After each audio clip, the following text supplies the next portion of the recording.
मेधावी और ऊर्जावान प्रिय मेरे छात्र छात्राएं, स्वागत है इस लघु व्याख्यान में। और आज के व्याख्यान का जो विषय है वह है मौर्य काल की कला के बारे में। और मौर्य काल कला और साथ ही बिहार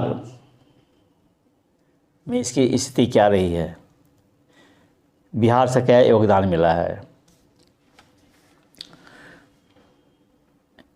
अगर हम मौर्य काल की बात करते हैं तो इसकी स्थापना चंद्रगुप्त मौर्य ने की थी। और फिर चंद्रगुप्त मौर्य के साम्राज्य में कौटिल्य थे, जो आपको पता है, जो जिनका ये अर्थशास्त्र या प्रशासन के संदर्भ में उनके अपने विचार है। और अच्छे वो क्या है, तर्कशास्त्री हैं।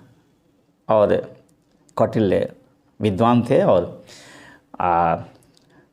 चंद्रगुप्त मौर्य के राजा बनने के पहले, उस समय और बाद में भी कौटिल्य का काफ़ी योगदान रहा है मौर्य काल को दिशा देने में। दूसरे शासक आते हैं जो जिनका संबंध कलिंग युद्ध से होता है, वो सम्राट अशोक महान हम कहते हैं। और अशोक धर्म जो है वह अशोक महान से जुड़ा है। अब हम देखते हैं कि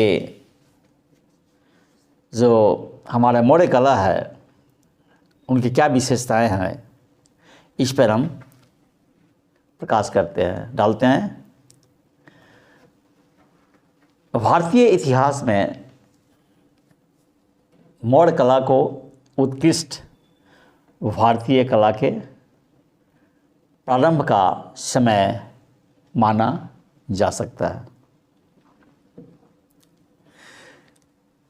चंद्रगुप्त मौर्य तथा अशोक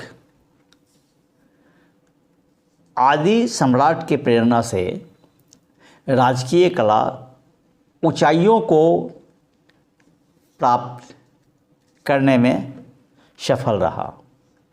वहीं लोक कला एवं मूर्ति कला कैसे पीछे हो सकता, ये हमारा लोक कला और मूर्ति कला की दृष्टि से भी काफ़ी यह उन्नत समृद्ध काल रहा है।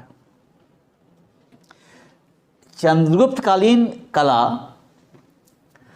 राजकीय कला का सर्वोत्तम उदाहरण मगध सम्राट चंद्रगुप्त का महल पाटलिपुत्र स्थित कुम्भलहार से प्राप्त राज प्रसाद है। आपको पता है, और मैं कहूँगा कि आप लोगों को घूमने भी जाना चाहिए। इतिहास को आप, मौर्य काल को आप, मौर्य काल की कलाकृति को आप, उनके अवशेष को आप जाके देख सकते हैं। तो इतिहास के प्रति आपकी संवेदना, रुचि विकसित हो और प्राचीन युग के राजा को जान सके। और आज भी जो पुरातत्व विभाग है, भारतीय पुरातत्व विभाग है, उसे संरक्षित करने का जिम्मा लिया है, हर संभव प्रयास किया है। तत्कालीन प्राचीन राजाओं और आज के प्रयास को तभी सम्मान मिलेगा जब आप जाकर देख सकेंगे। तो गुजारिश है कि आप जरूर जाकर देखें। इस सभा भवन की लंबाई 140 फीट तथा चौड़ाई 120 फीट थी। सभा भवन में 84 पाषाण स्तंभ हैं। प्रसिद्ध चीनी यात्री फाहियान ने इस प्रासाद को देव निर्मित महल कहा था। फाहियान आपको पता है प्राचीन यात्री थे, चीनी यात्री थे जो भारत आए थे मौर्य काल में, और फाहियान ने भी राजप्रसाद के बारे में यहाँ तक कह डाला कि देव निर्मित महल। अब आते हैं अशोककालीन कला। मौर्य काल के सर्वाधिक अवशेष सम्राट अशोक के समय प्राप्त हुए हैं। सम्राट अशोक के समय कलाकृतियों को 4 भागों में बांटा गया है। जो पहला है वह स्तंभ। मौर्य संबंध मौर्यकालीन कला का सर्वोत्तम उदाहरण है स्तंभ, जिन पर धम लिपियाँ खुदी हुई हैं। इस प्रकार के स्तंभ दिल्ली, मेरठ, दिल्ली टोपड़ा, इलाहाबाद, रामपुरबा, सारनाथ, लुम्बिनी आदि जगहों से प्राप्त हुए हैं। दूसरा स्तूप, इनका निर्माण बौद्ध एवं जैन धर्म के लोग किसी पवित्र स्थान पर स्मारक स्वरूप करते थे।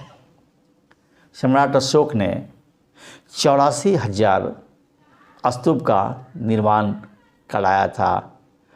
आप सोच सकते हैं 84,000 कितनी अधिक संख्या है अशोक के द्वारा बनाए गए स्तूप 84,000।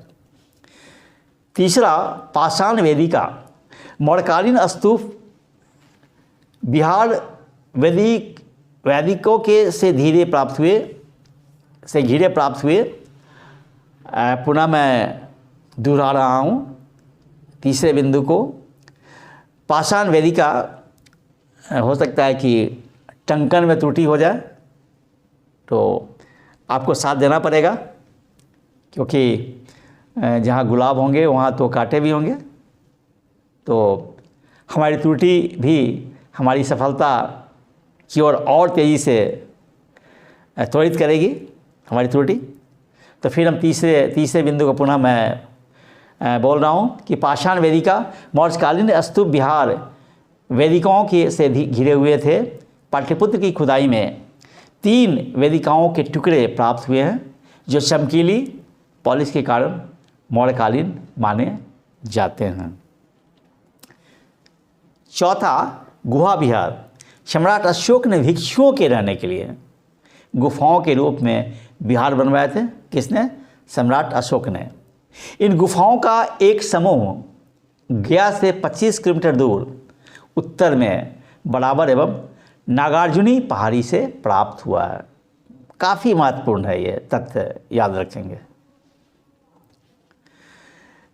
अब हम आते हैं दशरथकालीन कला। अशोक के पुत्र दशरथ ने नागार्जुनी पहाड़ी में गोपिका गुफा का निर्माण आजीविकों को रहने के लिए करवाया। अब आती है बारी लोक कला की। पटना के दीदारगंज से प्राप्त यक्षी की मूर्ति मौर्य कला का अद्भुत उदाहरण है, जिसे दीदारगंज यक्षी नाम दिया गया है। इस तरह हम देखते हैं कि मौर्यकालीन कला विविध आयामों से परिपूर्ण थी और अपनी कल्पना शक्ति, शिल्प, वैज्ञानिक विधि तथा रचनाशीलता में काफ़ी समृद्ध थी।